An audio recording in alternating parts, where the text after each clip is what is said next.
All right, you want to fight crime? Let's get dangerous.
And yes, it is showtime, and I don't know why it's got me on the small screen, but here we go.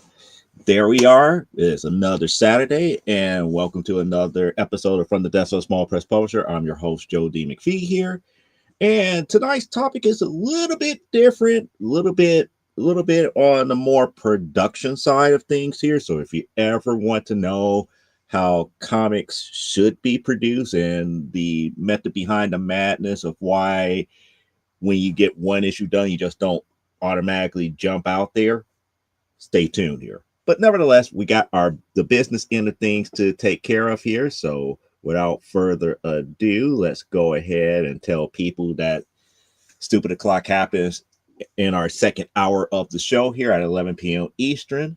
Then that is followed up by Last Man Standing at 1 a.m. Eastern. Then you get that respite until Monday morning until you have Nicholas Tucker and Nevermind the Furthermore. And don't forget about Comic Book Spectrum. That will be happening in 2 weeks, not next week, but in 2 weeks. Because why? Next week is Thanksgiving, and we don't have we don't have no show on Thanksgiving. But the week after, we will be right back at it here, talking about geek culture and comic book related stuff like we always do here. So, without further ado, we're at that favorite portion that a lot of people love on this show, which is new comic book pickups for the week here. It is pre-recorded, so let's get at it. Okay, here we go with new comic book pickups for the week here. Got a very, very small stack that we're going to deal with here. We're going to start off with Ghost number 23. There we go. Then we got from volume 2 of Dawn, issue number 2, issue number 3, and then from the Return of the Goddess series, we got issue number 2 and issue number 3. Then we got the variant version of the Young Animals version of Doom Patrol. I believe this is Doom Patrol Volume 5, I believe.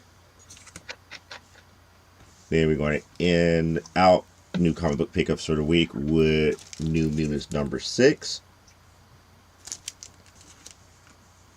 New Mutants number 20. And New Mutants number 75. And like always, if there's more books that comes in before the beginning of the show, we would do that live. But for right now, we want to toss it back to the studio. And there you have it. That is new comic book pickups for the week. And we do have a question to say, why is your phone TikTok shape? That's because of StreamYard. StreamYard now added this whole thing about if you watch it on the phone, it formats it for a phone. So it puts it in like that TikTok shape as opposed to viewing it normally on YouTube the regular way. So that's if I can say, it's a added unwanted feature more so than anything else here. See, that's what I don't know. I don't know what's going on here, but that's something that StreamYard is doing with the formatting for the phones and everything. You should be in regular format on a PC. If not, let me go ahead and take a look at this real quick here. I'm going to open up another tab to see what's going on here. It's not that I don't believe you, it's just more along the line that is news to me here. But my understanding is that they did this weird formatting for the phones here, and that's causing a major to do.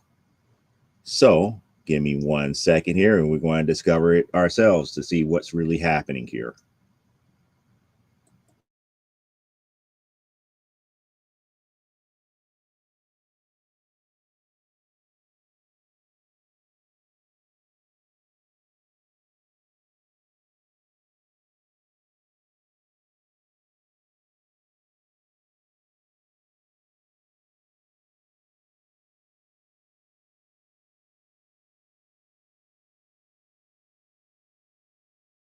It looks normal on my laptop here, so I'm not certain what's going on here. So I got a little bit of a delay, but it formats normally on my regular laptop here. So I'm not certain why it's doing that there if you're not watching it on a phone here. No, I agree. I agree. It's probably something that StreamYard did just to separate the two. I don't know why all of a sudden it went to the phone format here, but the phone formatting does do that. I just don't know and just don't know why it's doing that. But it's a new feature that they're trying to do to make certain that people could broadcast in the right format based upon what device that they have here. So it's weird. It's just so weird here. But nevertheless, we're going to forego the accountability and updates because the topic is pretty much self-explanatory here.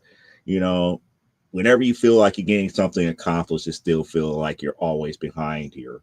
And it's just one of those things about production and having a set schedule and everything, because sometimes with doing a show like this, you want to constantly talk about what's the goings on in the community more so than what you're doing project wise and everything. And especially since this show is really more about letting people know about what I'm doing as well as things that's going on in the comic book industry as far as the creative side.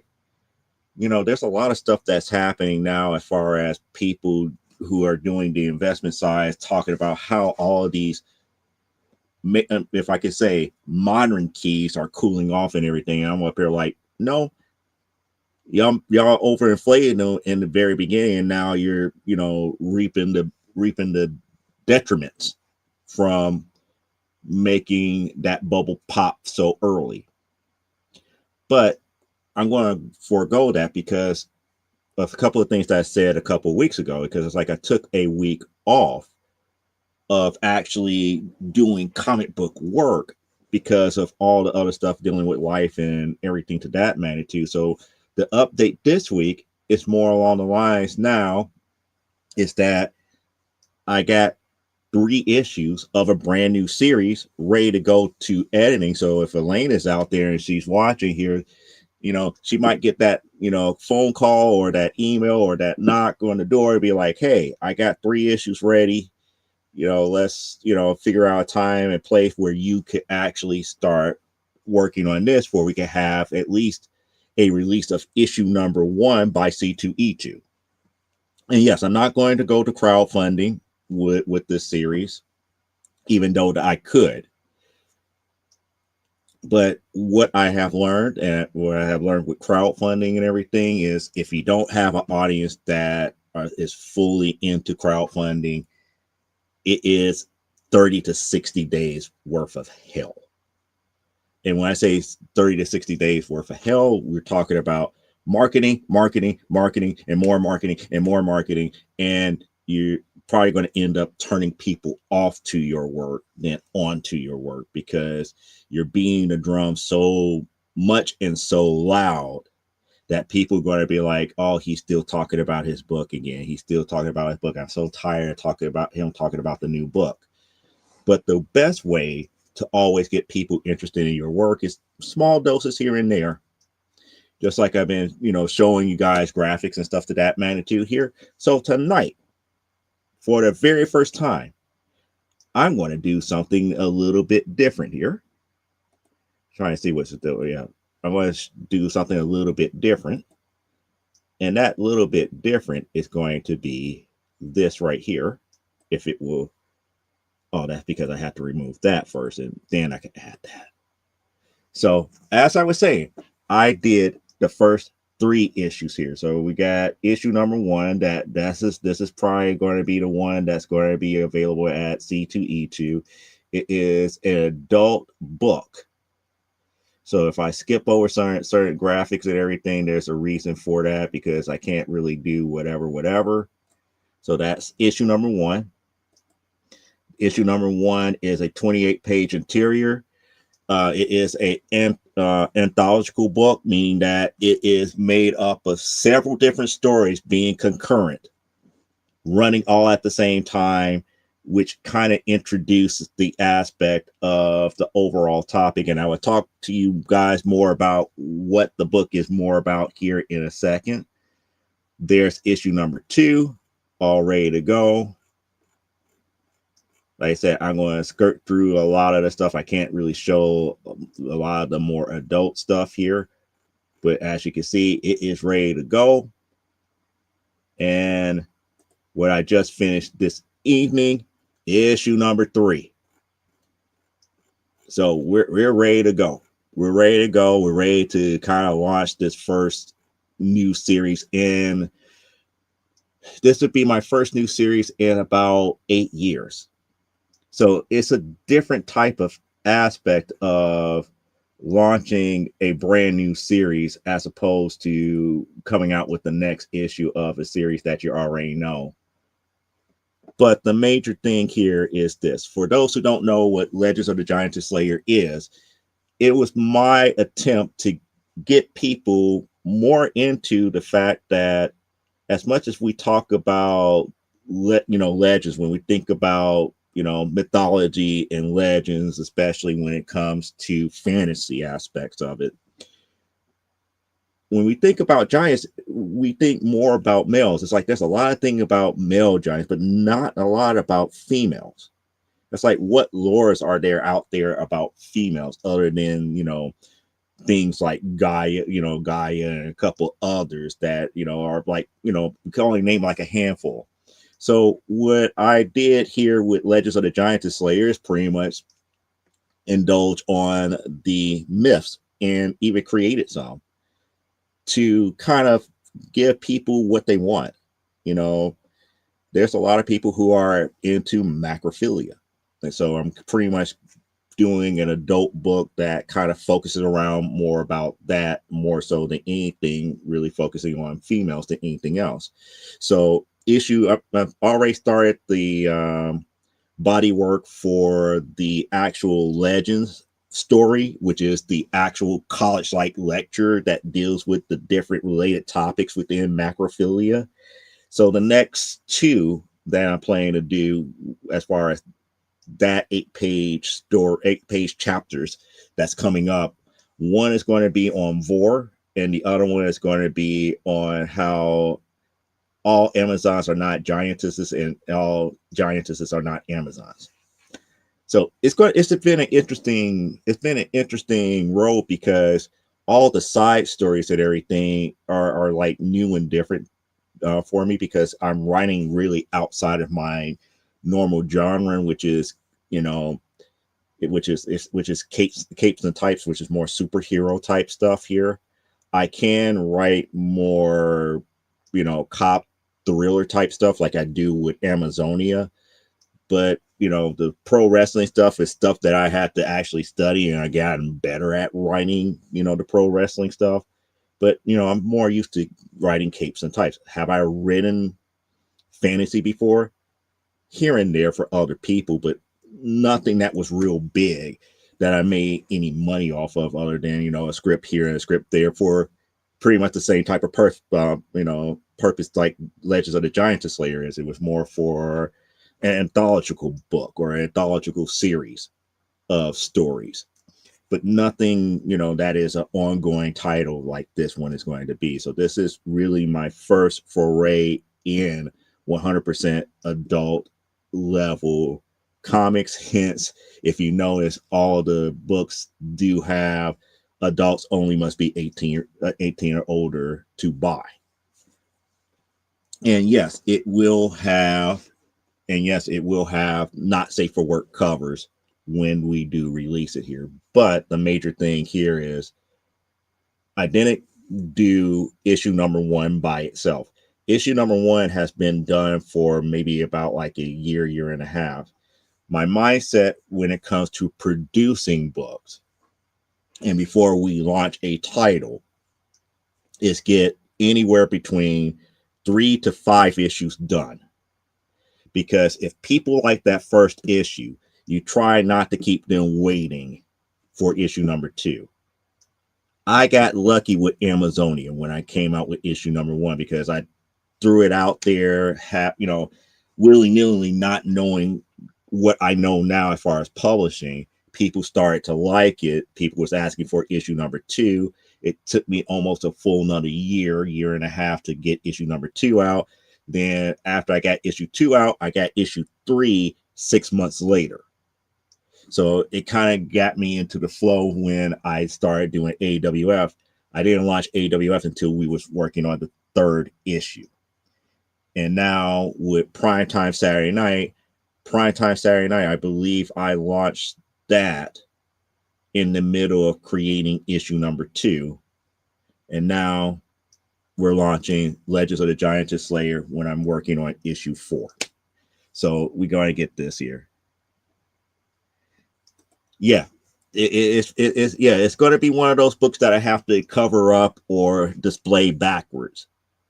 And the reason why I could say display backwards is the back cover, and I'm going to use issue number 2 as an example.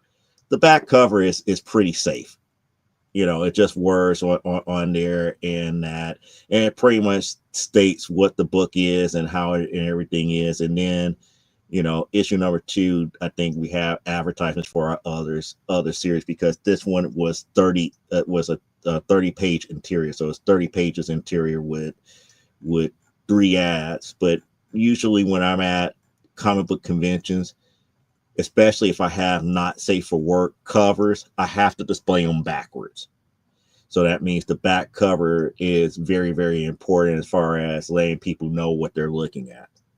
So again, getting back into the production aspect of things here, if you don't have graphics on the back of it or not using the back cover as advertisement, it is always good to give some type of summary of what is actually happening in that issue.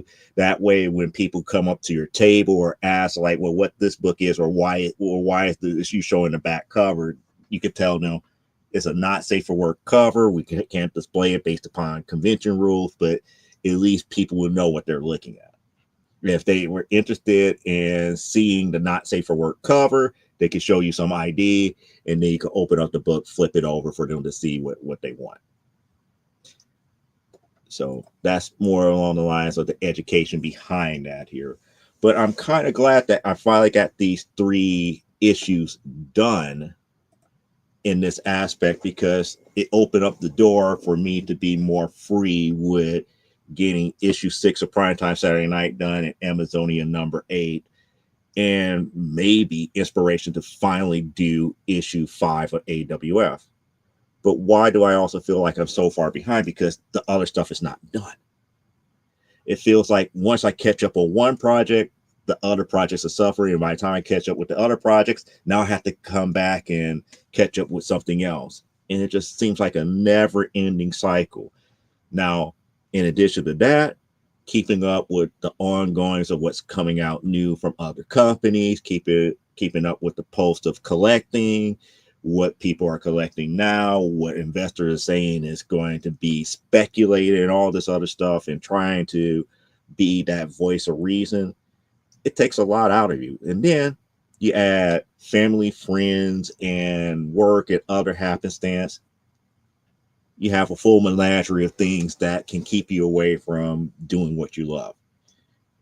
It does get a little bit depressing, you know, when you get to the point where it's like you wake up and you finally feel like, yeah, I finished this and I finished that and I finished that. And then you start sit back and think about it. It's like, but all this other stuff is not accomplished.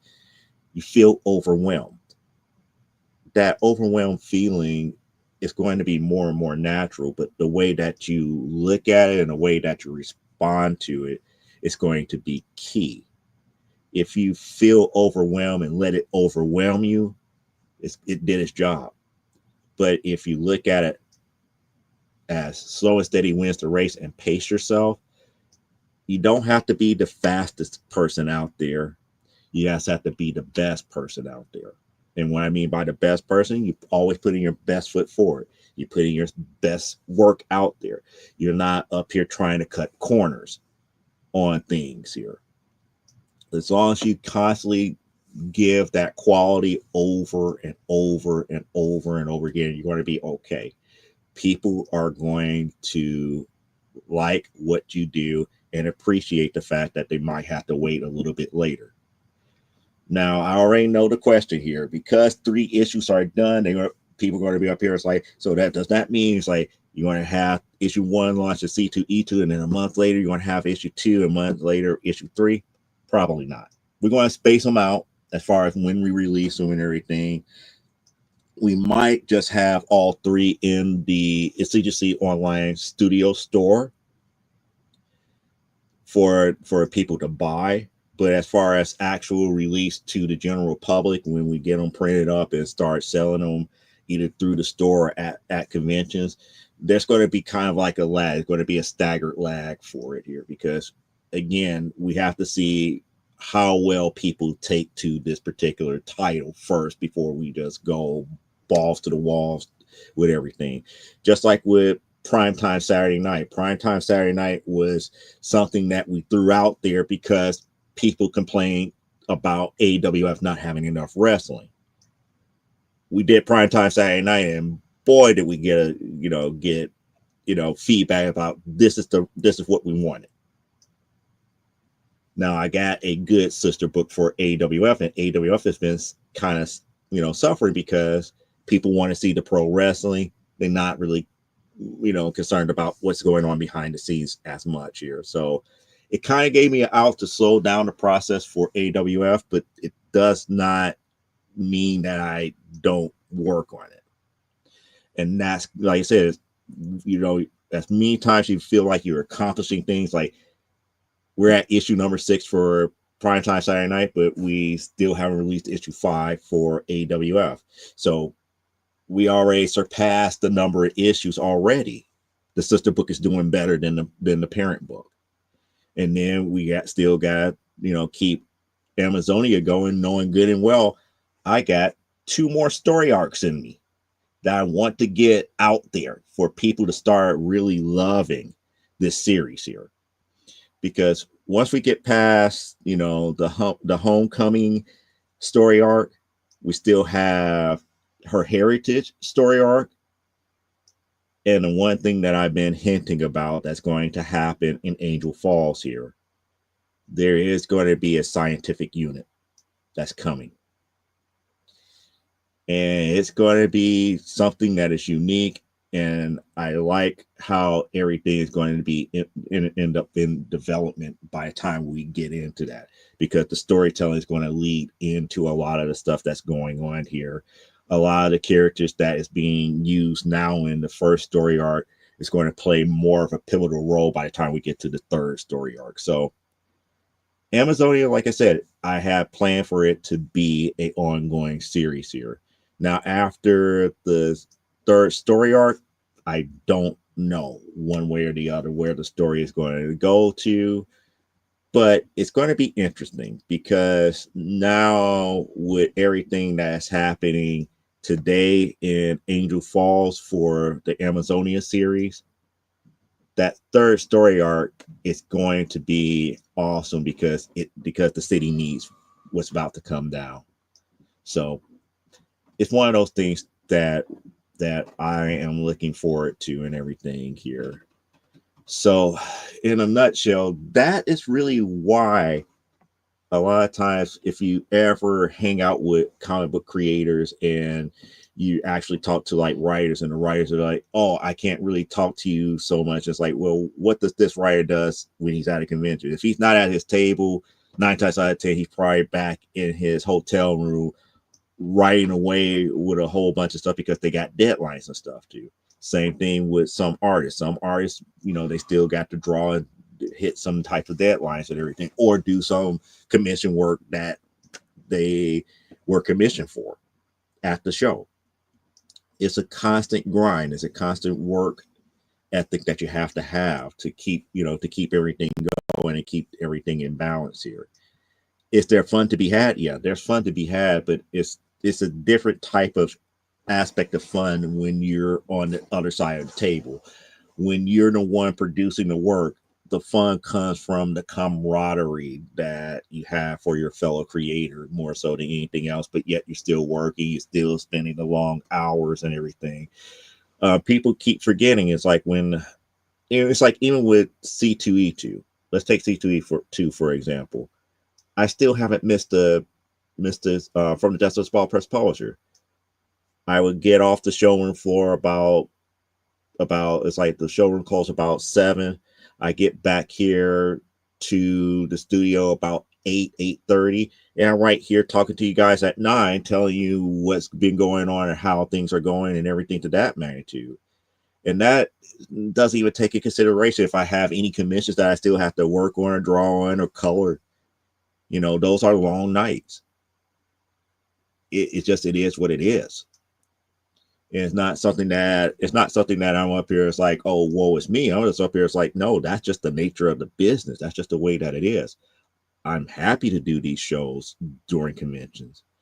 Matter of fact, every convention that I did, I had done a show one way or the other. Because I'm thinking about when I did Keystone, I did one from the hotel room. San Diego. Yeah, San Diego, I communicated in some form or some fashion. So yeah, we still do shows and everything, whether it be off of the phone or through the regular setup that I have through the laptop. We still do from the desk of a small press publisher. Those are part of the things about doing shows and everything. It's part of being in that creative sphere and making certain that people know what's going on here. Now, the other aspect is that it's hard to keep up with the ongoings of other people's work, such as, I did a review of Sleeping Betty, but I still got all of these Birds of Prey to read here. I just did the reviews for Fire and Ice, the first 2 issues of Fire and Ice When Hell Freezes Over. If you missed that on from Comic Book Spectrum, you missed it. But things like that comes up. Talking about what other people are putting out there as far as investment advice or comic book collecting as a whole, whether I agree or disagree with it.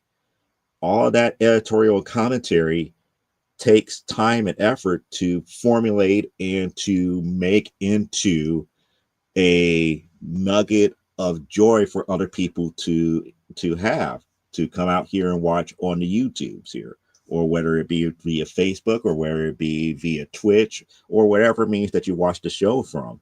It's not an easy task. I mean, yeah, it's not too hard to set up a camera and go for what here, but it's a difference to be if I could say, a educated source of content as opposed to somebody that's coming out here with opinion. You just have to know what you know and research everything that you're doing here. And with that being said, it does leave that nagging feeling that you're still falling behind when somebody else is talking about how, oh, the price of Thor #1, and we're talking about Jane Foster Thor #1, has fallen like 87%. and they're up here. It's like, woe is me. Well, it's like, woe is me. This because this book was used to be up here, and now it's down there. It's not the time to really pay attention to and this, that, and the other. It's like, and I'm sitting back like, no. People like you propped up that book before it was time. At the height of its popularity, yeah, the book skyrocketed because you made it skyrocket. However, the reason why it cooled off is because the series has came and gone and went. Jane Foster is no longer a Thor. She's a Valkyrie now. So because she's a Valkyrie, the book is going to fall. It's the value of it is not going to have the same impact. And besides, there's not too much of a demand for it like it was. And again, people keep forgetting about what makes something mainstream. You guys out there make something mainstream. It's not the company that produces it. It's you, the readers, the people who buy the books, the people who love reading the stuff. You make something mainstream because you're the ones that talking about it. The company could talk about it until they're blue in the face because of the simple fact that it's advertising. When you talk about it, it's making it mainstream. It's making it a point that you're saying either you like it, you hate it, or you're indifferent. But because you're talking about it and getting out to more and more people in the general public, you're making it mainstream. So that's one of the reasons why I keep saying, to the greater degree, we as content creators have to make that fine line between being educated content creators or influencers. If you go the influencer route, just be careful because you can lead people astray just from the simple fact of whatever clout that you may have. And I know people pick on certain content creators for certain things. I know how people pick on Comic Tom. I know how people pick on Bryce Comics and Mint Hunter Comics and all these other Swaggle Hoss and all these other people who primarily deal with the investment side of things here.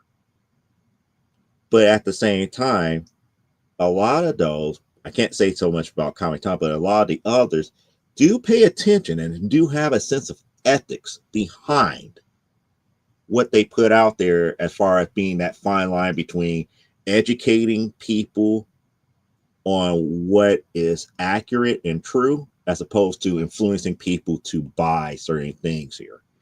And granted, I'm talking tongue in cheek about Comic Con because Comic Con still talks about, Dark Art #1 is what people should invest in right now because it is the wave of the future. And I'm up here like, maybe in about another 20 years or 30 years. Yeah, because once those numbers dwindle down for the number of copies that are out there that's still in full tag, yeah, I get it.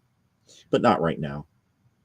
The same thing with a lot of the so-called modern speculations of books that they're talking about that's cooling off, that's going down in price here. But at the same time, I'm up here, it's like I still see the same types of books always being brought up and talked about and over speculated for the wrong reasons here.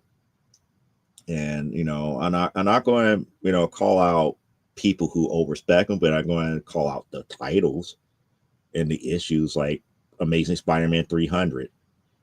There's more than enough issues out there to not have the overinflated price point for them. Now, mind you, because we have too many people influencing about the 9.8, yeah, I can see the 9.8 being a absurd, price point, but average copy really should have been over. It shouldn't be over $200. It's just hard. It's just really hard to see that. I mean, I grew up in a day where Giant Size X-Men 1 was a hard to get book, and one of my friends was able to get one for the low price of $80, and this was back in the early 2000s. And we see there was another boom in price. If he would have gone and got that Giant Size X-Men 1 graded and it came back at least a 6.0 or better, that's serious money now. Very serious money. Now, the problem here is now all of a sudden there's been like a kind of like a little bit of a comic book boom with that one, because, and I say a comic book boom because there's more issues that's now in circulation now. People found more issues of it. Just like I also read another story that there was a warehouse find with a lot of modern books, and a lot of key issues were in that warehouse find. And you want to know what happens when that happens? Because the amount of availability goes up, the price starts to drop again. Because again, when there's more issues introduced into the market and the demand is met, that means the price drops. So that's one of the reasons why I always caution people about modern speculation. This is one of the reasons why they do so many ratio variants now. Because it's not about the number of copies of issue number 1 that is out there. They're really they're heading their bets on people following covers more so than anything else. And I've been saying this for the longest about variant covers. It's not the fact that issue number 1 costs a lot of money with all of these newer series. It's more along the lines that they're tricking the average reader to figure out which one of these covers is going to be more popular than the other. That's the one that's going to get speculated on the most, and that's the one that's going to be worth the most in the first 5 to 10 years. After that, all bets are off because of the manufactured scarcity. That 1 in 100 is going to end up being the tougher get and the more valuable book, period. But in the very beginning, it's anybody's guess here. But because of manufacturer scarcity, that's where everything is going. And it's kind of sad that it's going that way. And the only reason I'm talking about it in this aspect here, because me being a comic book publisher, I can manufacture that same type of scarcity with covers for number 1 issues, number 2 issues, number 3 issues in the same aspect. And at the same time, could expect the same yield after 20, 30 years. It's a marketing game that they're playing with your dollars. So, for them to get $100, $150, $200 out of you for that 1 in 100 up front, where the local comic book store, the distributor, and the publisher all gets their money up front, you won't see equitable value for what you paid for until 30 years from now, maybe 40 years from now. And that's if the book survives a popularity uptick, downtick, and a plateauing. Because there's a lot of books that was very popular when they were out. One series that I'm looking for right now, Body Bags, was very popular when it came out. It was a very short run book. And when I say short run, not a lot of issues of it was printed. But as of right now, it's a hard book to find, and it's not as popular. And because it's not as popular, it's still within that reasonable aspect of buying. But because it was so many issues printed of it, it also drives up the price too. I could say the same thing about The Crow. Very popular back in the early 2000s. Now, not so much. It does have a cult following, but not so much as far as a mainstream popularity where anybody and everybody is talking about it like it was a Batman, like a Batman issue. Not the same. But because it was so low volume as far as printings of these issues, that price goes up a bit. But think if all of a sudden that popularity for the Crow comes back and people start reflecting about it, or there was like a brand new Crow movie that just got everybody, gasping for air and everything to that magnitude, and people started to remember. I was like, oh, there was a comic book, and it was based in a lot of stuff, and comic book people like us started talking about, oh, this was like a one-to-one to the comic book, and people take enough interest in it. That popularity could make those issues boom again to match the investment that you put in. But like I said, it has to go through the initial popularity, the initial downcline, and then the plateau. After it reached a plateau or two, then you could kind of gauge the true speculation on it. I know the recent Crow movie tanked. Yeah, I know the recent Crow movie tanked. So that's the reason why I kind of saying it the way that I am. It has to be something brand new to bring people back, because the new Crow movie really didn't do justice to the source material. It's kind of like the conversation that we had in Comic Book Spectrum Thursday dealing with Wonder Woman 84. And that was an interesting conversation nonetheless. And shout outs to everybody that was in that chat for Comic Book Spectrum. I greatly appreciate the conversation, and I enjoy that type of stuff, and we need to do it more often. But saying all that to say is that, like the Marvel Comics Guide to Comic Book Collecting, true speculation is based upon where you see the popularity of that book going, or that title going. The only reason why why Amazing Spider-Man 300 is still in 4-digit territory is because people are just willing to pay that money just for the simple fact to own one, knowing good and well that there's more than enough copies around. But because they're still chasing that dream of the 9/8, it is what it is. I mean, I could name a whole bunch of books that I put in that same category. Venom 1, or I should say Venom Lethal Protector #1 is another one. With as many copies that are there out there, everybody's still chasing that 9/8, and people are still willing to pay that 9/8 price, despite the fact that it doesn't make sense.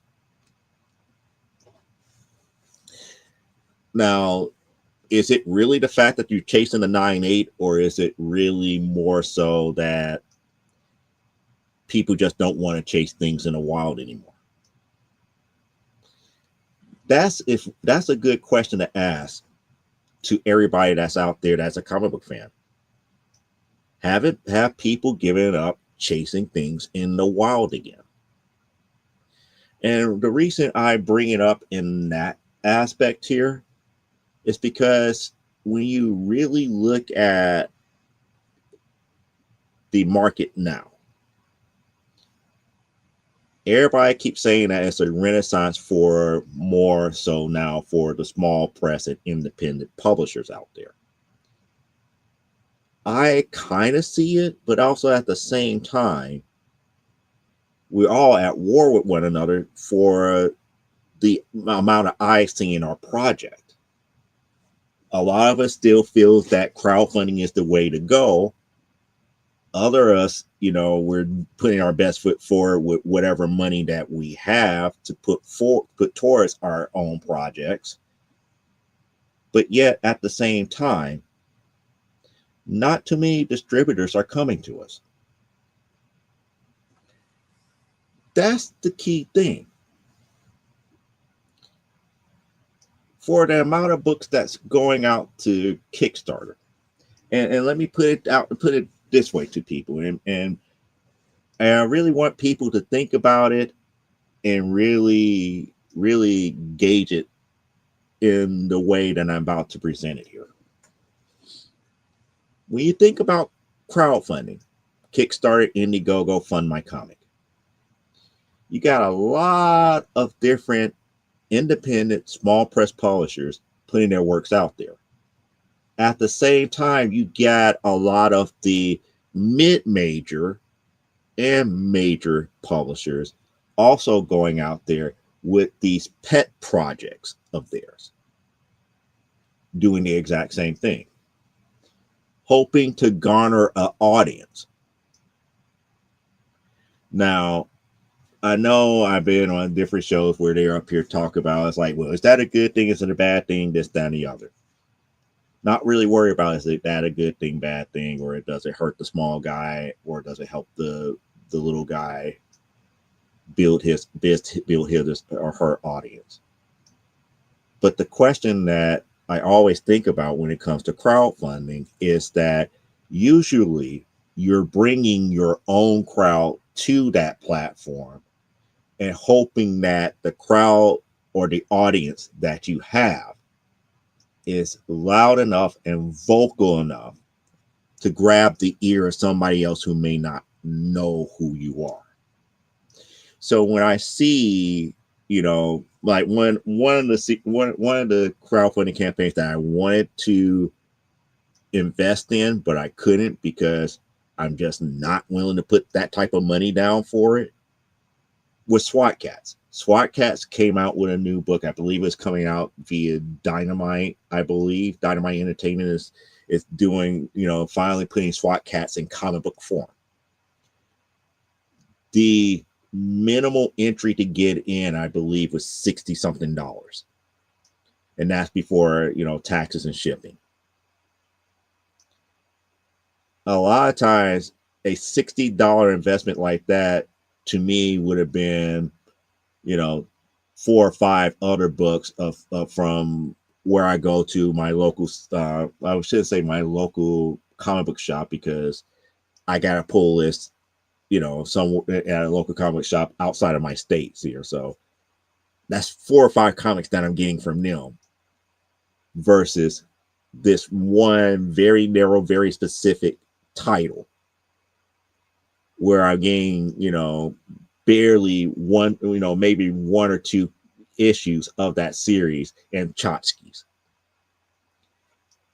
where I could get 4 or 5 of books of stuff that I know, love, and can collect here.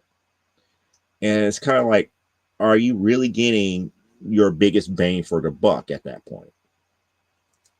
And then on top of that, as a buyer of something like that, are you really buying it because of being in that fandom? And does that fandom move outside of that crowdfunding platform? Meaning that if I spent $60 over here on the Kickstarter, and then all of a sudden it shows up in Penguin distributors, I might as well wait. I could wait. I might have to pay a little bit more of a markup if I got it through my local comic book shop. But at least I would get a better, cheaper deal for just the issue by itself than the packages that they offer over there on the crowdfunding campaign. And that's kind of like the thing that makes me wonder. Like I said before, the audience for crowdfunding is really more of an investment crowd. You have to think of crowdfunding like an escrow account for the creators. Again, those platforms primarily state that they are not responsible to making sure that any creator comes out with what they promised here. It is an investment. Now, they do hold some creators' feet to the fire to prove that things are in the works. But if the project does not come out on time, if the project does not ever come out, it's nothing that they can do. So that's kind of the risk that you take here. Now, again, companies like Dynamite and Boom, they have come through a lot of times. That's not the issue here. But a lot of the smaller guys, we do have a lot of problems with getting our shipping done, getting our prints or our books in a timely fashion, making certain that the quality is there before we even shipped out to you. So there's a lot of extra things that we have to go through just for maybe, and other people might have higher price points than anything else as far as profit is concerned. But if your price point is not making you, anywhere between $20 to $100 per, if I could say, how do we used to call it, per backing, is it really worth the time and effort? I'm not saying don't ever do crowdfunding, but crowdfunding is a lot of work. And you have to be diligent, and you have to be constantly building your audience. Because if you're not building your audience for that platform that you're using, you're really putting yourself in a position to be dead in the water. But the concept that I really want people to really get from this is the audience that you're building. If your audience is one that is more focused on getting your stuff at conventions, coming through your website and everything, crowdfunding may not be 100% for you. But if you got that ravenous crowd, audience and crowd that just wherever you go, they're there, why not? It'd be beneficial. And that's kind of like where things are at as of right now, with, like I said, feeling like you're always a step behind is never a good thing, because once you start focusing on one thing, it feels like something else is about to get ready to fall down. It's like that old saying about spinning the plates. You get one plate spinning really, really, really good, and here's the other one that's about to get ready to fall over that needs your attention next. And it's hard to keep everything spinning concurrently. And that's the worst feeling there is as far as being a creator. And one of the worst feelings that you could have, whether it be coming up with brand new content for your YouTube channels or for whatever, social media that you use here, whether it be for the actual books that you produce, whether it be for the actual artwork that you used to creating, it's a lot of plates that's spinning all at one given time here.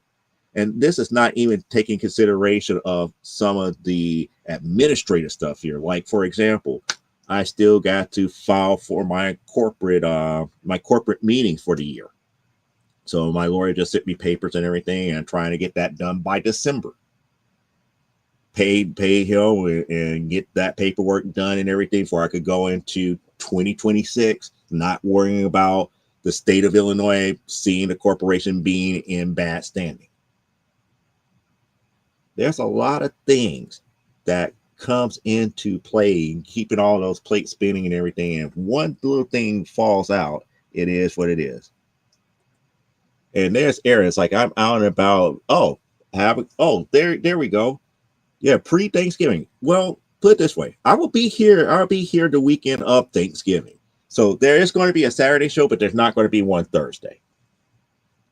So Thursday, we're going to be talking about, after our bellies are full with Thanksgiving dinner and after surviving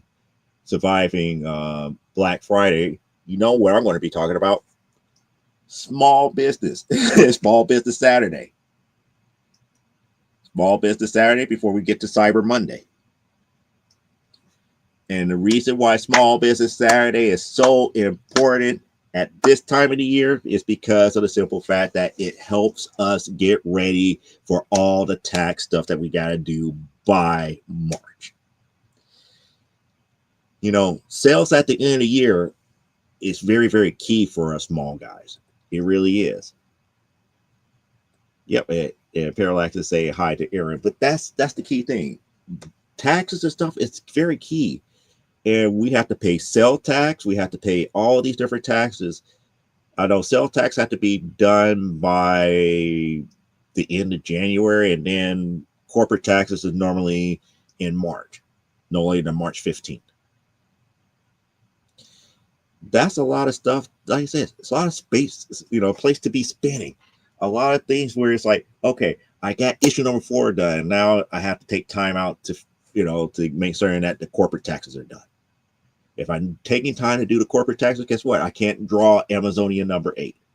And people are going to be like, well, why don't you have an accountant to do that? Well, I have to make money somewhere to have an accountant to do X, Y, and Z. So it's a lot of plates. It's not easy. It's not easy. And for those who think it's easy to run a company, think again. Unless you got a lot of people who you trust and have earned your trust and have been trustworthy enough and been on top of their jobs and everything, I applaud you. But if you don't have that, you're kind of like a one-man army like I am, you have no other choice but to stay on top of things. You have no other choice but trying to keep those plates spinning, trying to keep things above board, trying to keep things scheduled the way that it needs to be scheduled. And this is, like I said, and this is in addition to living life. You still got to make time to play video games with friends and family. You got to make time for the love interest for your life here, whether it be male, female, or whoever you fall in love with. You got to make time for even yourself to take care of your own upkeep and everything to that magnitude. Life happens, but you have to keep these plates spinning. Yeah, like Marvel Rivals here, with people lagging just to win, and people disconnecting on your team, and now you're down 2 players, and you have to figure out the best way to make it work without them. You know, things like that. But all of that is about life. Life is about the whole overall journey. And there's going to be things that suck. It's like not everybody, you know, likes getting up and doing the 9 to 5 and working for somebody else. But it's a living. Now, it may work out for people who, you know, for their whole entire life. And then there's some people that would do it all the way up to the point where something bigger and better comes along. But as long as you're moving towards that ultimate goal of what you're setting yourself up for, and like in my case, I'm moving towards that goal once I'm retired from my 9 to 5, that CGC Studios could be self-sustaining, where I work for myself. I don't have to be stressed out about bills and stuff because I have a pension coming in.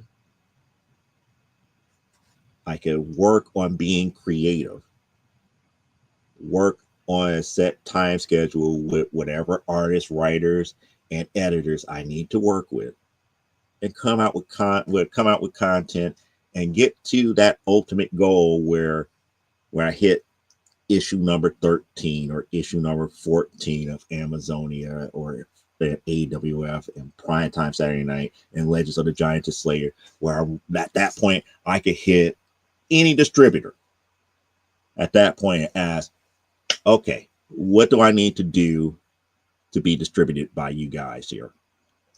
Because at that point, I have enough issues in the tank to be like, we're ready to go into comic book stores. Even if we have to make new covers and do whatever we got to do, we have at least a year worth of content where we don't have to struggle. And with having that year's worth of books here, we could now move towards getting that next year and that year after that and the year after that. It might have to move a little bit faster, or we might have to slow things down and make the books like quarterlies. but at least we got enough books out there where the only thing that a distributor could say is that we're like, we don't like this particular title, or we don't like the content of that. They can't say anything else as far as not enough available, this, that, and the other. You don't have the audience and all this other stuff, because we made it that far. We made it that far on our own. That's business level planning. A lot of times people want to get that distributor right off the bat after they get like their second issue done. But you don't think about, how long did it take for you to get that second issue done? How long is it going to take to get that third issue ready? Because the way that these distributors offer books is on a monthly basis. So if they're selling issue number 1 month, now you get a purchase order for, let's say, 5,000 copies. You have to have that 5,000 copy money right there in the bank, right then and there. Produce those 5,000 copies, send it over to the distributor, and you're probably not going to receive your check for that 5,000 copies. But here comes another purchase order for another 5,000 of issue number 2. Then what are you going to do about that if you don't have everything in-house ready? It's a lot of stuff to really think about. It's really a lot of financial and planning that has to go into it. And a lot of people go into it too fast, too early, and then other people don't go into it at all. Now, it would be nice to set up all of these transactions where comic book stores come to you, and you get rid of the middleman, and you can actually make more money that way. But at the same time, not every comic book store likes to have 15 billion places that they have to call up to buy books. That's the nature of things here. So you have to get in where you're fit in.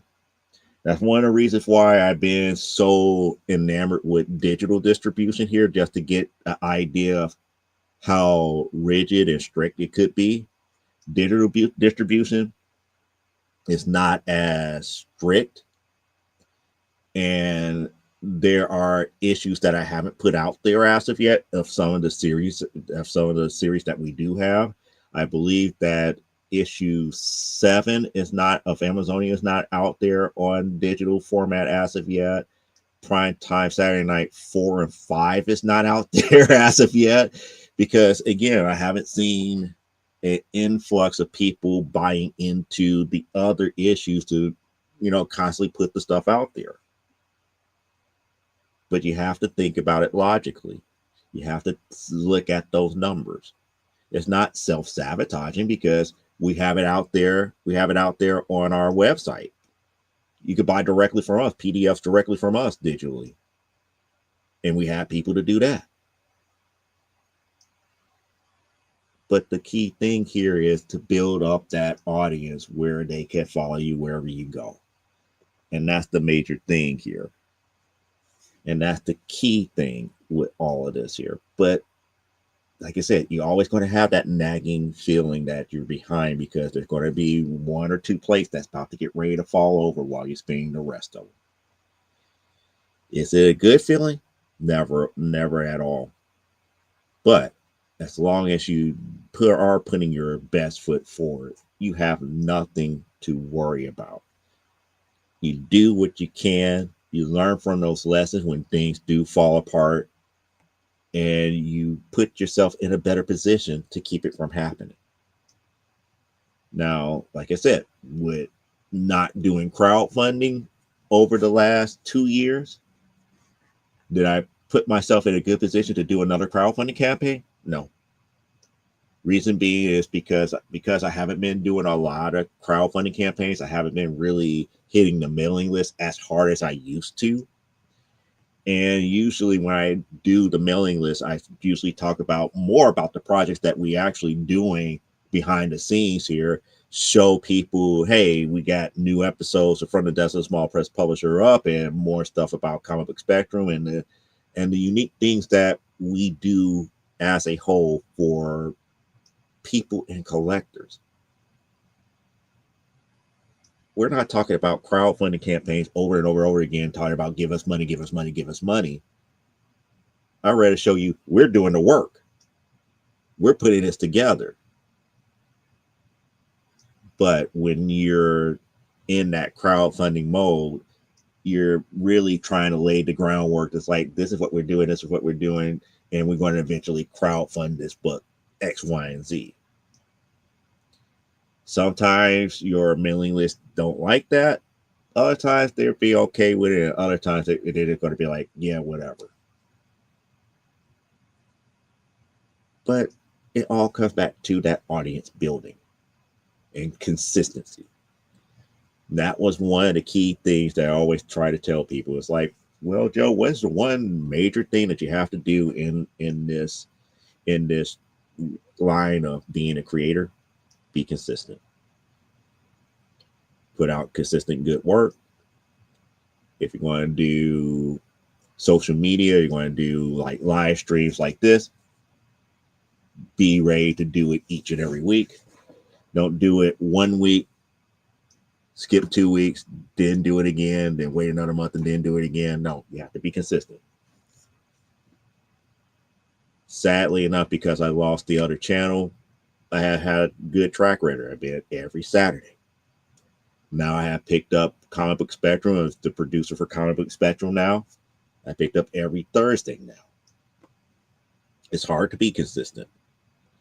But when you have to be consistent with other people, you have to, let people do what they need to do. That's why I kind of love Comic Book Spectrum, because of the simple fact that it's not just me. For the Death of Small Press Publisher, I'm going to be consistent as hell. Because why? I like talking to you guys here. I love my chat. I love how my chat will interact with me. And that's the key thing. If there's no interaction, then how good is what you're putting out there? If people are not talking to you or bringing up points and stuff that you might want to think about, then you might be moving more towards that influencer role than what you think. But if people are debating you and people are bringing up points and sharing the merriment with you, you're really doing your job as far as the content is concerned. You got the engagement that you want. And that's the key thing. That's the reason why I like when Parallax comes in here. That's why I like when Aaron comes here. I like when, Queen Glamazonia and Crimson Ghost and whoever. And there's a lot of other people that I miss seeing on Saturdays. Speaking of which, shout outs to Clyde Hall, who used to come out here. Shout outs to oh my goodness, it's a whole bunch of people that I miss showing up here. But I understand life is what it is here. Yeah, we got Beanie and Lils, who the little ones who love the show here, and then we got Donna and Carl. And I know Donna and Carl is more, they more geared towards the Too Stupid O'Clock, because again, Stupid O'Clock is primarily dealing with HoloCon. They still are one of the sister shows, even though the Rising Tide Network is disbanded. We still got a lot of sister shows here from the Death of Small Press Publisher, because Stupid O'Clock is still a sister show here. I still promote for them.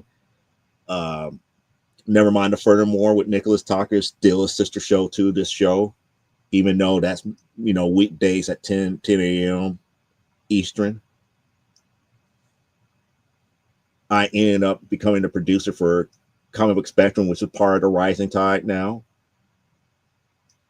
And there was a whole bunch of other slew of shows here that, if they were still broadcasting, I would be talking about them. I mean, we had things like Drinking with the Davies and Truth Tellers and a couple others. So this has been kind of like, a big adventure in not just streaming, but just social media as a whole here, because one show does not make up a network. It's a bunch of shows that make up a network. However, it's about sharing the load and bringing the engagement here. Do I get upset that Stupid O'Clock runs into my show? No. Matter of fact, their show predates mine by, I think, a couple of years. But the thing about it is, when I went into doing 2 and 3 hour shows, it just happened to butt up against one another. So a lot of times, Donna and Carl would start watching mine and then take off and go over there. And because of now the schedule with Stupid O'Clock, and now they're taking bigger roles over there at Stupid O'Clock, they don't get to see my show that's often live, but they still watch on the reruns here. And that's the key thing about being honest with your audience here. When you have that engagement, you still want to still engage with the people who watch. That's the reason why I always stress that leave a comment. I will get to it. I will talk back to you. Whether we agree, disagree, or just, swap recipes or swap images of comic books or try to set up a trade of comic books, I will talk back to you. I'm not one of those people that, just ask you to comment and just never reply back. I do reply. I do read those read comments. I do read and respond back, because I do appreciate it. Because if you wasn't watching, if you wasn't commenting, that means I'm not doing my job. I'm not being entertaining enough. I'm not being informative enough. I'm not being engaging enough where you feel comfortable. And that's a slight on me.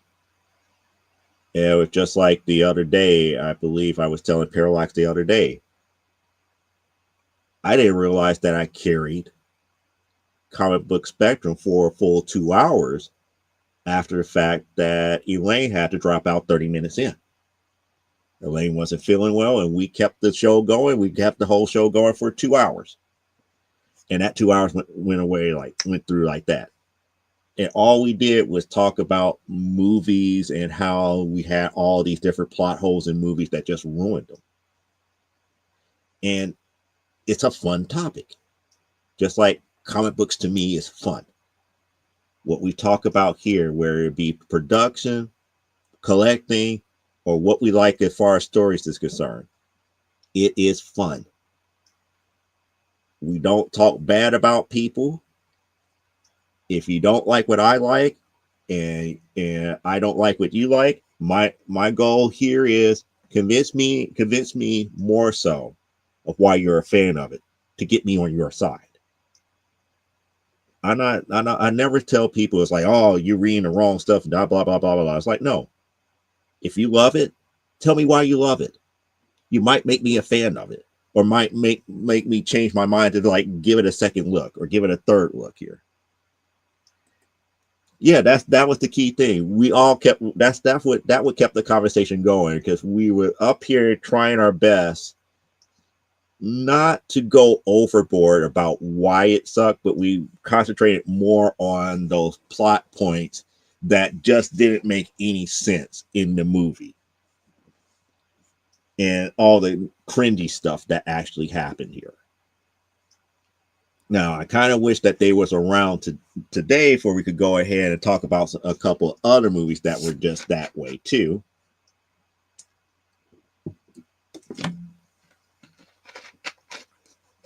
Because a couple of other movies came to mind after talking about Wonder Woman 84. And it doesn't even have to be comic book related movies, to be quite honest, because we was talking about Shazam and Black Adam. And the whole thing about Dwayne "The Rock" Johnson being the cause of the fact that we're not going to have a Shazam versus Black Adam movie. And it sucks. It really sucks that because a certain individual did not want to follow comic book canon, that's not going to happen. I'm glad that he manned up and admitted that it was a big mistake. after learning the fact about how canon that was. But it's just one of those things that just didn't make sense here. Just like, the last Superman movie. There was some good that was there, but it was a lot of bad. Was it an overall bad movie? Not, well, in my opinion, not per se. It wasn't something that I could be like, it's the greatest Superman movie ever, because again, the original Richard Donner Superman to me had everything that most comic book people would want in a Superman movie. In a way, the last Superman movie could have been a Justice League Year One or the Justice League Year One movie. That's what it could have been, or should have been.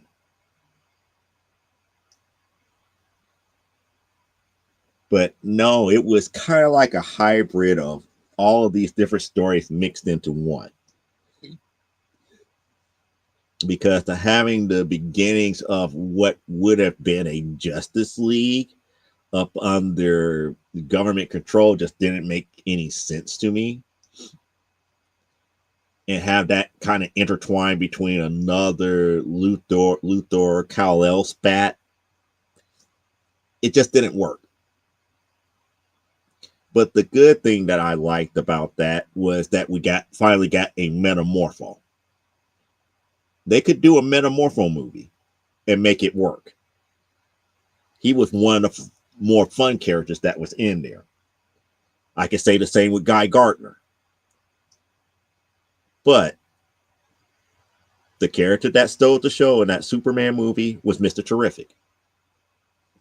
They won't do a Mr. Terrific movie as a whole because, again, the fan base would not be ready for it. But it is what it is. I understand that fans of Mr. Terrific kind of sort of understand that, but doesn't understand why the fan base is not there for it, especially if you're a fan of DC Comics. It's just the nature of things here. The movie-going audience, I believe, is not going to be ready for it. Just like the movie-going audience was not ready for Jaime Reyes' Blue Beetle. Now, I still got to watch that movie. I'm going to eventually watch Blue Beetle and have my own opinion of it. I know a lot of people kept saying it sucks, this, that, the other, but then again, movies that came out during the pandemic really didn't get a true fair shot of real suckitude. I still feel the whole reason why we don't have what's her name, Scarlett Johansson being Natasha Romanoff anymore, aka Black Widow, is because of what happened during the pandemic with the Black Widow movie, the original Black Widow movie. Was it good enough to be in theaters? I don't know. The fact that it moved to streaming the way that it did, which cut off her possible payday, that was a bit unscrupulous and a little bit unethical on the company's part. Did we end up losing a good actress for that role? Yes.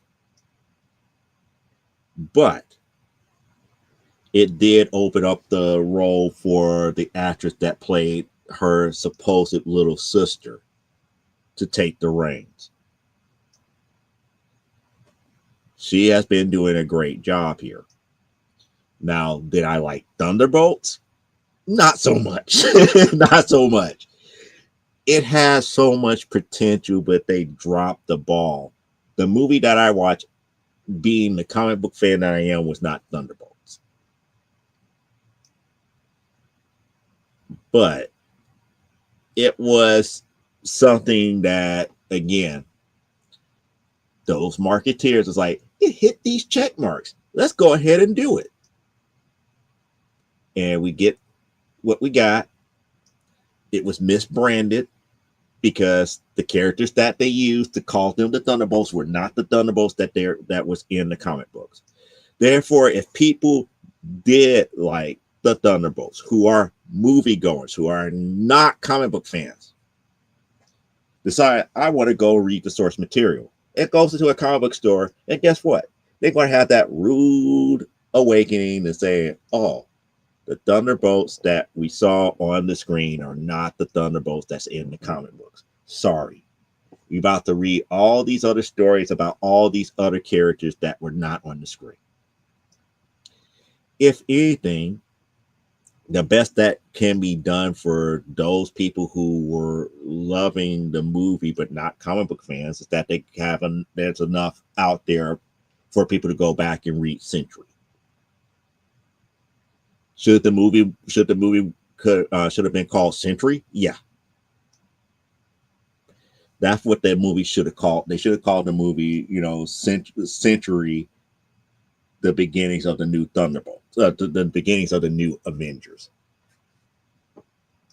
That's what the movie should have been called, because again, the whole movie focused around the one person that eventually got powers that was equivalent to being a god and whatnot. And there is a Century character that is pretty much emulated like that. Yeah, the Rise of Century. The Rise of Century, the beginnings of the new Avengers. That title would have worked for that movie, and people would have been happy, and there would have been an easier transition for the movie going audience to become comic book fans, because they could go back and read the more recent incarnation of Century that happened in the 2000s and know more about the character. It would have made an easier transition, but nope. We're going to use a franchise that has no characters up in it. Hope that the market share will love it, and then try to come back to somewhat of a source material, or we're going to rush and create brand new source material based upon the movie. And I hate that logic about, oh, we're just going to go and create brand new source material just because of the movie. Should be the other way around. You're using a brand title. Forget my wording. A branded title, not a title brand, a branded title such as Thunderbolt, which already had a team here. You cannot, I won't say you cannot have lightning strike twice, but they got lucky with Guardians of the Galaxy. Because when I heard about Guardians of the Galaxy coming out, and I heard about the team that they was using, the first thing that came out of my mouth is like, why didn't they just call it the Infinity Watch? It would be the Infinity Watch minus Warlock. But no, they called them Guardians of the Galaxy. And the only saving grace that was there is that Yondu was in the movie, because Yondu was always been a member of Guardians. But they didn't even make him a true member of the Guardians of the Galaxy. You just pretty much like, oh yeah, I just raised Quill. Destroying the source material, the original source material. Taking what they want from it. They create something else. They end up getting lightning in a bottle. The lightning in a bottle became so great and people wanted more that they end up creating the mythos based upon the movie. So all the Guardians of the Galaxy books that came before the movie, people may not go back and read because it's a completely different team. They only know based upon the movie. And that was done out of convenience. Now, was it the smart thing to do in that instance because of the popularity of Guardians? Yeah, it was a little bit smarter.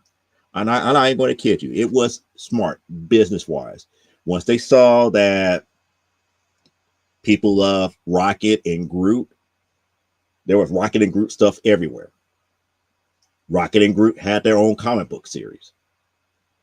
Rocket relit. People went back and bought the old Rocket Raccoon comic books. People went back to try to find, the origin of Groot, and again, that origin of Groot book skyrocketed. Now it has leveled back out again, but it skyrocketed more. The more people fell in love with Groot, the more it skyrocketed. That's one of the things that I kind of like about Jeff the Landshark. I like people. I like people and the fact that Jeff is slowly skyrocketing. He's becoming a more popular character.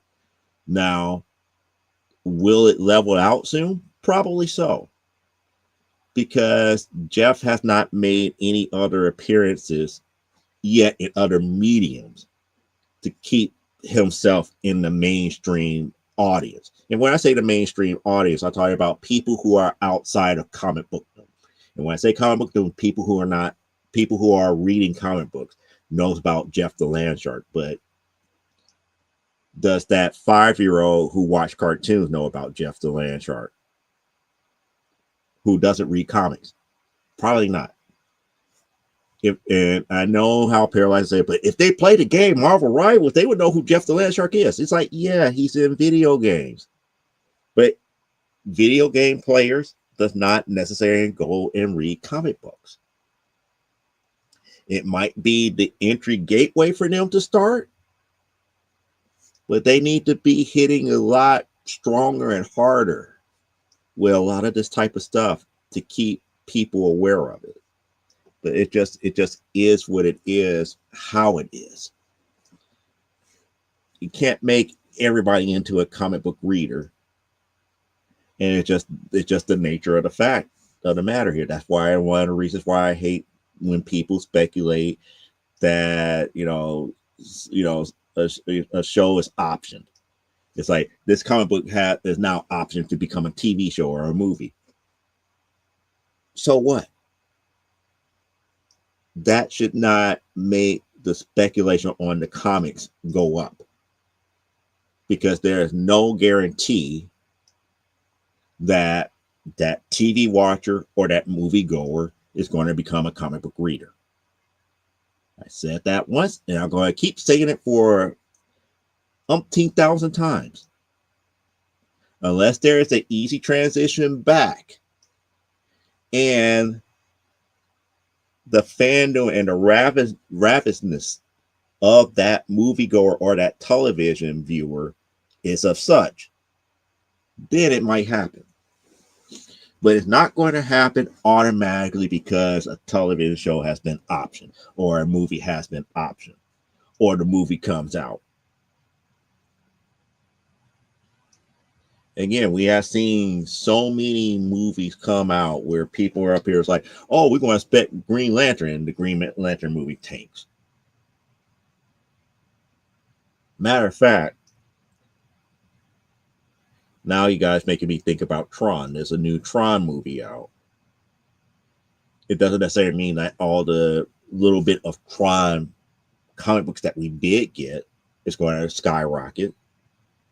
In my understanding of the new Tron movie,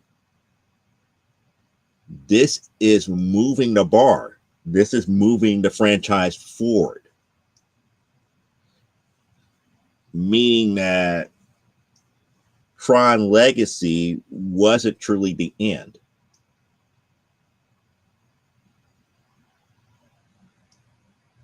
And I'm actually after seeing the trailer, I was like, yeah, this was kind of like the warning that was actually happening. But then again, I don't know how they're going to do what they're going to do, because if you remember at the end of Tron Legacy, Flynn's son brought that one construct out into the real world with him. Now, since the MCP, I should say the MCP. Now the mainframe where the MCP used to reside on, where Zark, no, not Zark. What was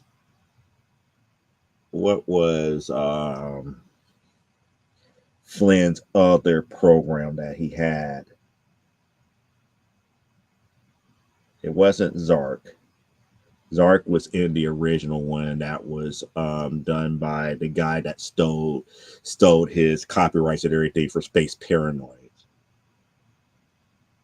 It was the one program that he used that he was searching the whole mainframe to get to the point where he could rat on the guy to say that he stole his copyright. The name of that program took over.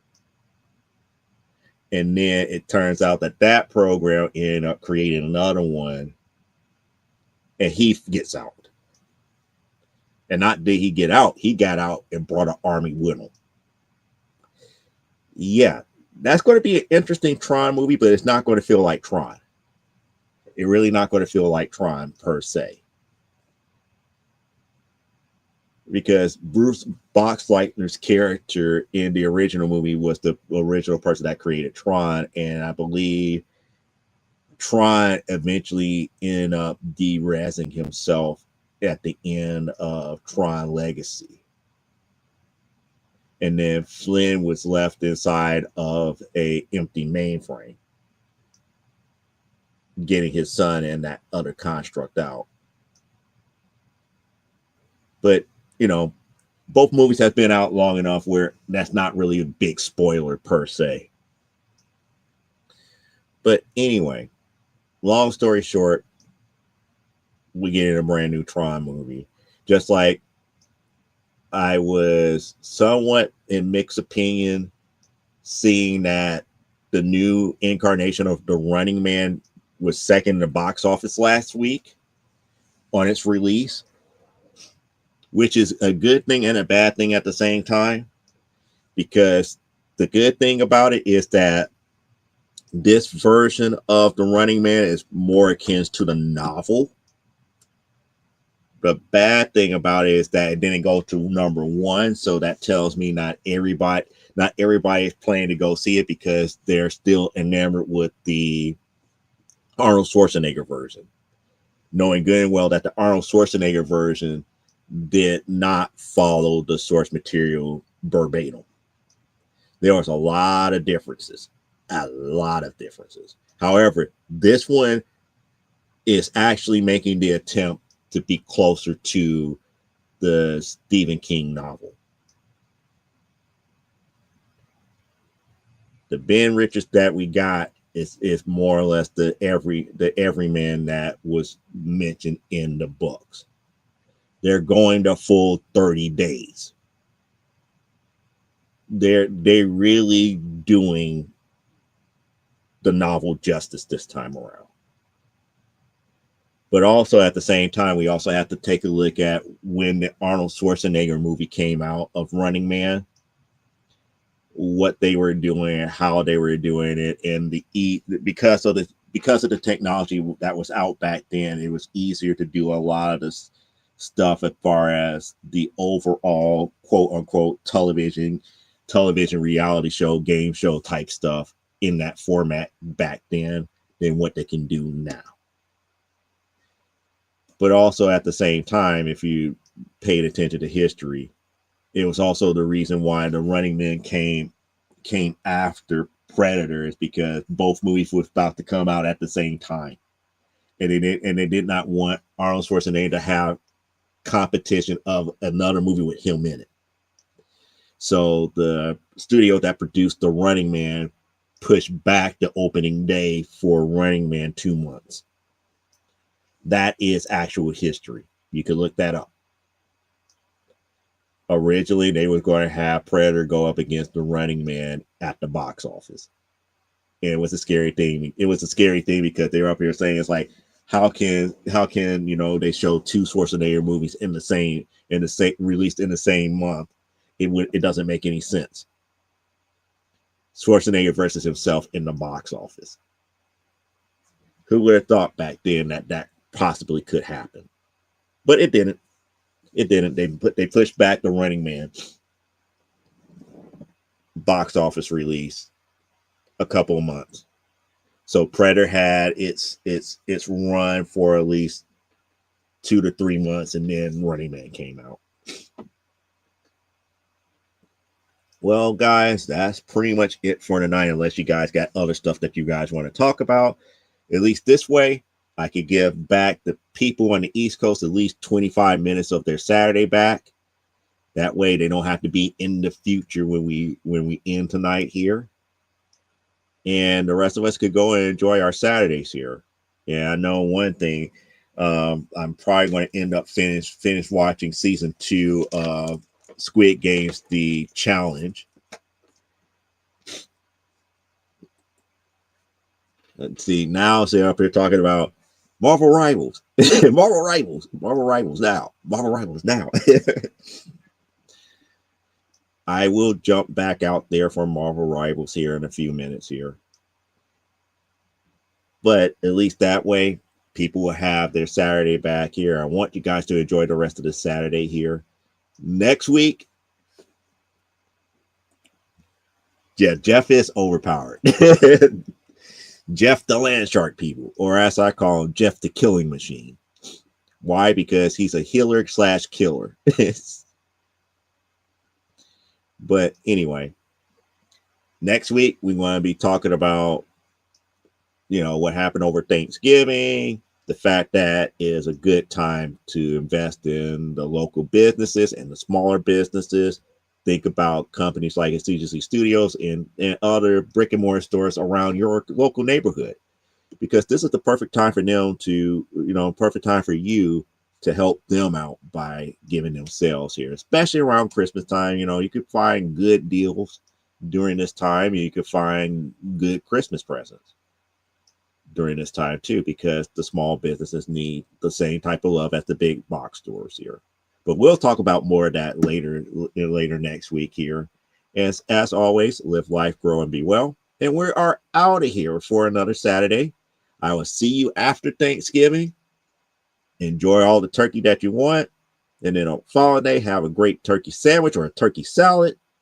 And then after that, we want to get filled up on our fill of comic book reading and a couple other things that may have come across this particular desk here as far as comic book production is concerned, or investments, or just general comic book collecting attitude as a whole here.